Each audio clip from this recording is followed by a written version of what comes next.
Hi, I'm Peter Malone, and this is Freedom for Journalists, and I'm very privileged and very honored to have Steena Petersen. Hi. Welcome to the show. Thank you for having me. I appreciate it. So why don't you give us a little brief introduction, what you do? Sure. I've worked in the film and television industry for over 22 years in Toronto. I started off in craft services, which is a large 5-ton truck with a kitchen built inside, and we cook and cater and take care of the cast and crew, production, everyone for 14 to 18, 20 hours a day. And then I moved myself over to locations department, did that for about 10 years. Now I do transport. And you were saying that you started in Toronto? Yes, I did. I started when I was 21 in Toronto. I became an IATSE member a few years after that, which means International Actors Theatre Stage Employees. They're the unions. And how did you get into filming and all that? What was your first door opening up to getting into that job position? It was actually quite a fluke. A friend of a friend offered me to work out of a truck with a kitchen, and I thought it was going to be some sort of French fry trucker. So I wasn't really interested in the job, and then I took a better look at it and saw it was for the film and television industry. So I applied, and at that time they weren't unionized, so it was much easier to get in. But after a few years, they became union and everything changed. And then you worked your way up the ladder to transporter now. Yes, I was lucky to get transport when I moved here in Windsor. I wanted to do transport for many years, but you need many years in that department to work your way higher up.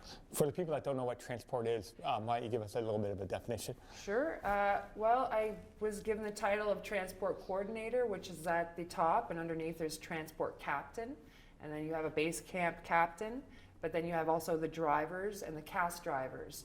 So transport, we're responsible to pick up cast, make sure they get picked up from their hotel, brought to set on time. Whatever production needs, basically, for running crew around or getting things from stores or going to production with the film, picking up producers. But as a coordinator, their responsibility is basically to hire the fleet of vehicles, hire the crew for the department, maintain it budget-wise, keep everything perfect for production to not go over budget. It's quite detailed work. It sounds simple, but a production coordinator has about between 5 to 15 crew members that they are in their department, depending on the show size. Right. But yeah. Do you find it hard to rent vehicles here in Windsor compared to Toronto? Absolutely. It's a big, big problem, actually. Windsor does not have fleet vehicles at all. We need things like Winnebagos. We call them honey wagons, which is basically a bunch of rooms with washrooms so the actors can go in and have their own little hotel room. So whenever we call them, they can come back and forth from their room to set. But it was very difficult for me to even get a 5-ton, or even get a caravan. It was very difficult. I had to order trucks from Toronto and bring them in, which is a little difficult. And that's what I'm trying to help Windsor with, is bring some more vehicles in here. What projects have you worked in Windsor on? We worked on a Hallmark movie that was done here last summer. It was called Show Me, but then they changed it to Can't Fall in Love or Can't Train Love. Sorry, they just changed the title last minute before they put it on IMDb, so I just found out the name. I'm trying to remember it. But it's a cute Hallmark movie about a couple and a young girl. And the young girl's from Windsor, actually. Her name's Maya. And we had the lead actress was from LA, and the other male actor, he is from British Columbia. And they brought all these people here. And how did they like the set in Windsor? Oh, God. The whole crew loved Windsor. Right. They were very surprised on the great welcome that was given. They treated the whole crew amazingly. So even I was surprised. Right. Did you do anything on set besides transporting? Oh, yes. Well, when you're doing a non-union show, it's sort of a free-for-all. So everybody tries to help everyone. But in a union world, you have to stick to your department. So That's why it's nice to do non-union once in a while, because everybody works together. It's a much smaller crew, but you help with everything. So I was driving cast around. We didn't have any large trailers, so I only had a few cube trucks I had to worry about, and I was the only driver, so I was driving cast and crew around.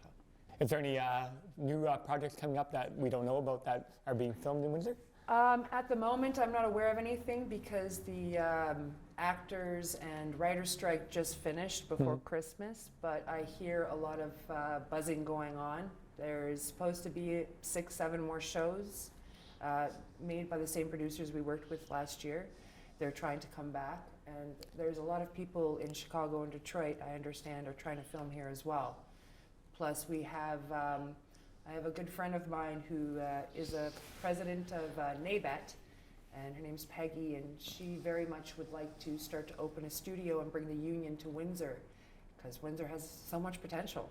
It really does. Now, what is the difference between a union thing and a non-union thing?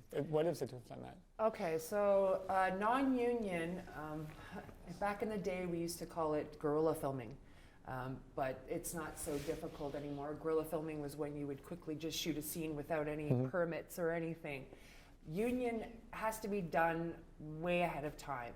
You have pre-production, you've got so many things to worry about 3 to 6 months before you're actually filming. Non-union, same thing, but non-union, if anything happens, you're pretty much on your own. So everybody has each other's backs in a non-union show. In a union show, you have any issues, you relate to your union, you usually get hired through your union, or a head of department will go through the union first to make sure union members get hired before non-union members or people who aren't a full permittee or not. But each union is very different. You have NABET, IATSE, DGC. You also have the producers union. There's about 5, 6 unions, and then you have ACTRA. ACTRA is the actors union. So they changed the rules over the years. Back in the day, you could do a film, a union film, you'd have to have so many ACTRA members before you could hire non-union actors. And in non-union world, you don't need to worry about that. It's all about the budget, really. Right. I mean, if you have a tight budget, you don't want to go union.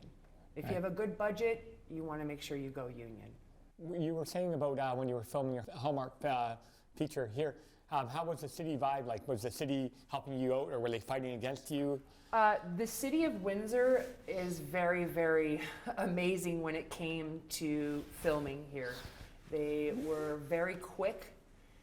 They answered to all our permits immediately, and in Toronto you have to put in a permit, you have to wait for the application to make sure you can park, you can film.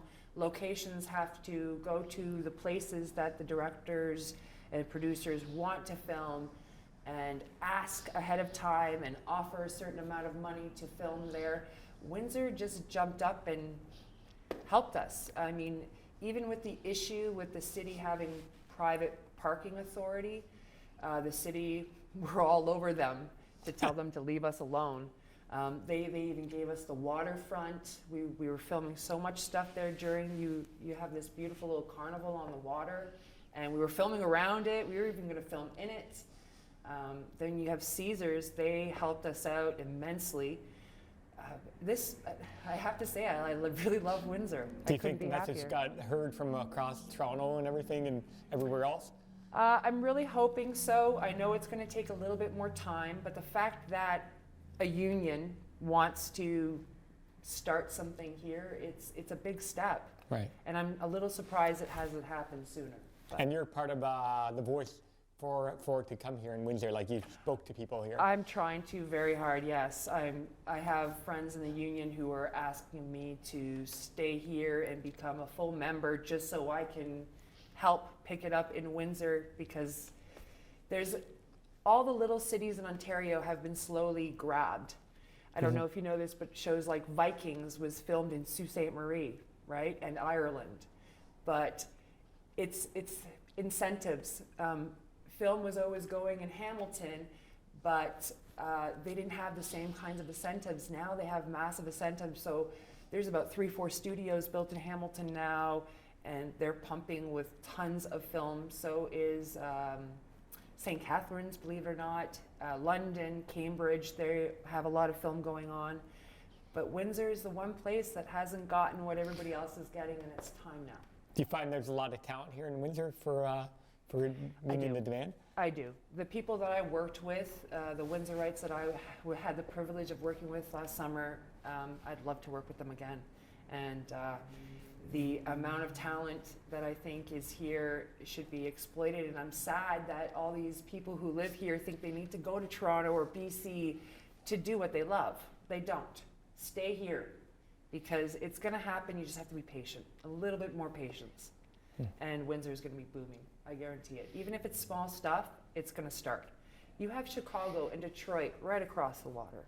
So there shouldn't be any reason. And they're even closer than Toronto is. So. Yeah. Have you did any acting? I actually started out in acting. That's how I got in the film industry, yeah. When I got in front of the camera, I changed my mind.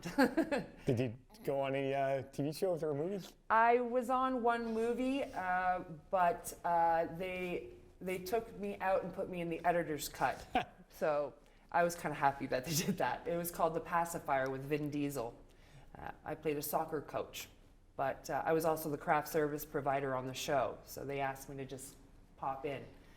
But it was a good experience, but very awkward to do an acting scene in front of 180 crew members that you've worked every day with as a different department. I'll just say one more thing. Speaking of acting, I did a little bit of acting too. And he was a local person, Gavin Booth. I worked in one of the films, Werewolves and Zombies from Outer Space. Yeah. And I know a little bit about acting and all. And I know that, I'm pretty sure you know the guy as well. Yes, I was introduced to him last summer. Yeah. I don't know him very well, but it was really nice to meet him when I did. Yeah, seemed like a good person. Okay, well, I want to say thank you for coming on and taking the time out and all. And hopefully a lot of people see this video and I get more viewers. Yeah, I hope so too. Thank you. Thank you for having me. Okay. All right. Thank you. That's awesome. Yeah.